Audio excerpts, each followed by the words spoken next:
țară iureș. Din Ardeal, în Moldova și în țara românească, românul e român, haiduții să trăiască.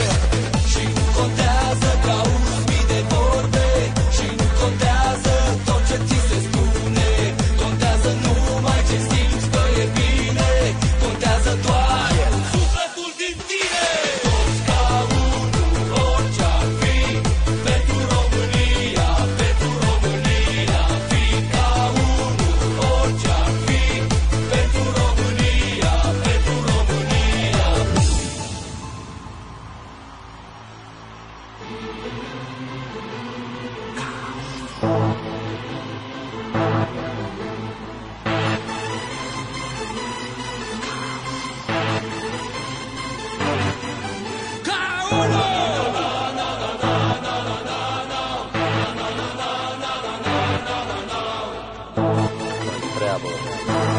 Întreabă, îi cheamă, îi întreabă strămoșii.